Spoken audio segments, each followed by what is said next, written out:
Assalamualaikum warahmatullahi wabarakatuh. Hello everyone, my name is Aji Santoso from Juanda University. In this video, I will explain the journal called The Psychology of Verbal Communication by Robert M. Krauss from Columbia University.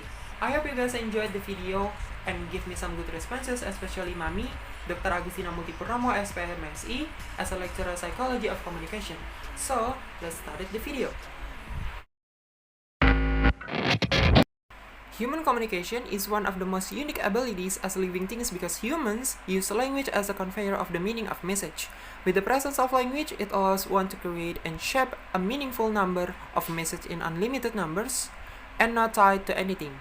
Although language is considered as an abstract concept, the essence of language, namely precision and flexibility in the use of a language, can characterize it as a medium in communication.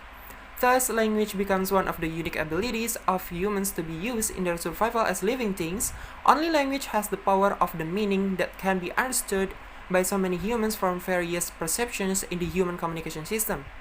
Other living things also use communication in living the wheel of their lives. Some use antennas such as ants as their way of communicating or use mouths as a form of their conveying message, but only human communications is high level because it uses the language of or symbols of verbal communication as their way to understand what message wants to be conveyed between the sender and receiver.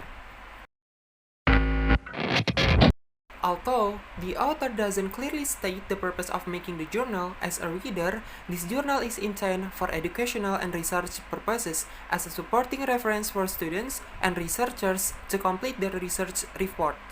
In addition to being intended to provide information, like other educational journals, the aim is to provide information on the use of verbal communication in the field of psychology and any supporting factors to form unity between psychology and verbal communication.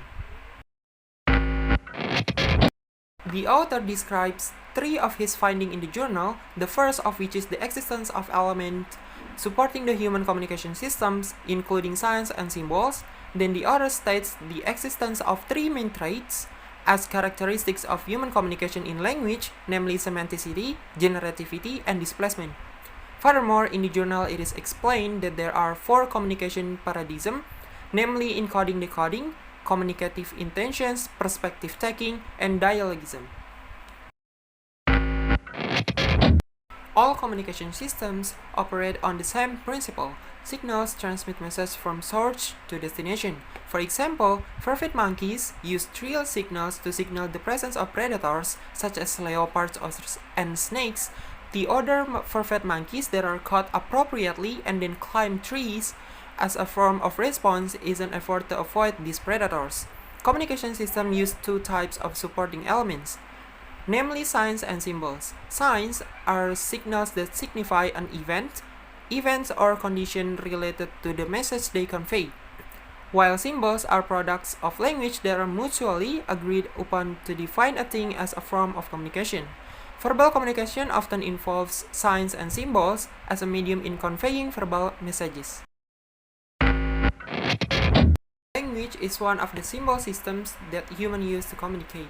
The ability of language to produce countless amounts of meaningful message, while combined with the human cognitive capacity to exploit the nature of language, enables human communication to be effective and versatile. Semanticity in human communication signals represent individual things for which they have meaning. For example, when an overheated dog will pant to dissipate heat, and an astute observer might understand the panting to indicate that the dog is overheating. But panting cannot be said to be overheated in the same way as the word overheating. Generativity, in which all language are able to produce in an infinite number of meaningful messages from a limited number of linguistic signals. Language allows symbols to be combined and recombined in ways that produce new meanings, and any competent user of a language will regularly produce and understand speech that has never been spoken before, but is soon understandable to all competent language users. Displacement. Language makes it possible to communicate about things that are distant in space or time, or indeed exist only in imagination.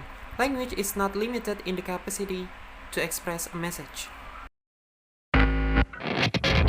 each paradigm focuses on a different dimension in use of language and may be considered a necessary but incomplete description of the process. The four paradigms are encoding-decoding, intentionalism or communicative motives, perspective taking, and dialogism. Encoding and decoding. Language is often described as a code that uses words, phrases, and sentences to convey meaning. A code is a system that maps a set of signals to a set of significance or giving meaning. And in its simplest type, the mapping is one-to-one. For each signal, there is only one and one meaning. For each meaning, there is only one and only one signal. The process by which communicators put their ideas into code in the form of words, sentences, or phrases, and the communicant breaks this code to become an understanding of both. The next paradigm is intentionality. Intentionality is the process of understanding the meaning of what the communicator conveys. The communicant considers a number of meanings that even the simplest speech is potentially capable of conveying. The ability of the receiver to identify meaning despite the possibility that the message conveyed has a broader meaning. Identifying the meaning of message is not as easy as it is because it is possible for individuals to have different worldviews.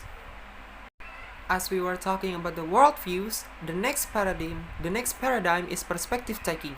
The meaning of even the most mundane speech or usual speech is based on a set of implicit assumptions about what the communicator knows, believes, feels, and thinks.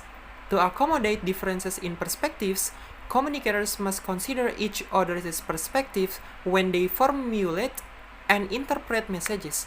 The communicator must consider the perspective of the communicant when he wants to convey the message, whether the message can be understood or known by the communicant.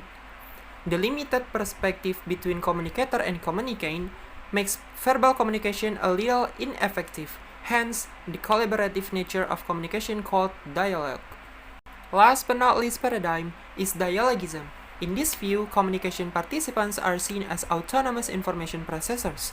The speaker must produce a speech that will convey a certain meaning. The receiver must process those utterances and thus identify their intended meaning. Generating spontaneous speech requires the speaker to perform two cognitively demanding tasks simultaneously: conceptualizing the information to be conveyed and formulating a verbal message capable of conveying it. One of the reasons communication is said to be effective is a good responses. In this paradigm, view a dialogue or conversation as a model of communication. Communicative exchange of information is a sign of the effectiveness of communication process. In conclusion, the survival of a species depends largely on its ability to communicate effectively, and the quality of its social life is largely determined by how and what it is capable to communicating. Human social life as it exists today is based on extraordinary level of communicative skills, the level of expertise provided by humans' unique ability to use the language. Language is one of the tools for verbal communication for humans to convey messages that contain various meanings in them. Today's writing systems combined with newly invented technologies for recording, transmitting, and reproducing signals make it possible to transmit a desired variety of material, to name just a few, like data, text, graphics, and facsimile, over almost infinite distances. That way, the human ability to hint at a meaning of language can be conveyed in various ways. Thank you so much for watching, and I hope my explanation can be understood. Thank you. Wassalamualaikum warahmatullahi wabarakatuh.